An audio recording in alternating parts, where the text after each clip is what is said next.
L'actualité nationale de cette semaine se penche sur le traitement médiatique de deux affaires qui ont fait couler beaucoup d'encre.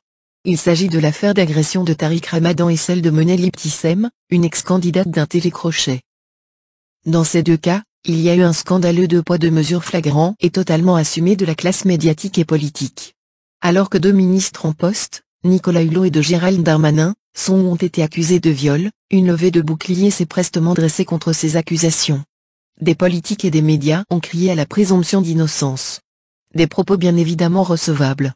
Cependant cette même caste médiatico-politique n'a pas eu cette même retenue à l'égard de l'islamologue Tariq Ramadan.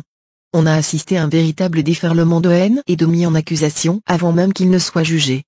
Doit-on vraiment se poser la question du pourquoi? Dans une vidéo publiée sur les réseaux sociaux, Iman Ramadan, l'épouse de l'islamologue, a livré son témoignage. Sortie de son silence, depuis l'incarcération de son mari, elle raconte comment M. Ramadan s'est rendu à la convocation judiciaire et les conditions de son incarcération. Parallèlement à cette affaire, une autre histoire qui a également marqué l'actualité de ces derniers jours, c'est celle de l'ex-candidate de The Voice.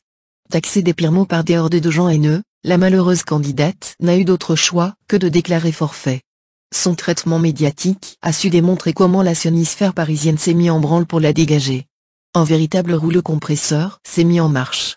Ça a commencé par le premier tweet fait par un site pro-israélien qui a ressorti les anciens tweets de Monel Ibtissem.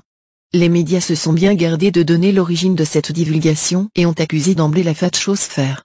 Plusieurs émissions ont été consacrées à ce lynchage médiatique. Ainsi le journaliste controversé Pascal Praud en a fait la parfaite illustration. Faute d'arguments et habitué à des postures partisanes, il a tout simplement agi en tant que censeur. Cette fois-ci c'est Bellinabli, directeur de recherche à l'IRIS, qui en a fait les frais. Taxé de complotiste, Bellinabli a été prié de quitter le plateau peu après son intervention interrompue par le journaliste. En effet, le directeur de recherche à l'IRIS dénonçait le deux poids deux mesures mettant en parallèle le cas de Monel Ibtissem avec celui d'un ancien participant à ce même télécrochet. Un franco-israélien qui n'a pas eu à souffrir de critiques d'aucune sorte quant à son rôle en tant que soldat dans l'armée d'occupation israélienne. Il s'agit d'Amir Haddad, devenu depuis son passage à The Voice un chanteur à succès. Ces traitements scandaleusement différenciés par nos médias ne sont-ils pas in fine l'expression assumée voire revendiquée? Tariq Ramadan ou Monel Ibtissem n'ont-ils pas fait les frais du délit d'opinion? En effet, l'un et l'autre ne cachent pas leur défense pour la cause palestinienne. Il n'en fallait pas plus pour s'attirer ce déchaînement de haine et de propagande parfaitement exécuté par cette caste médiatico-politique.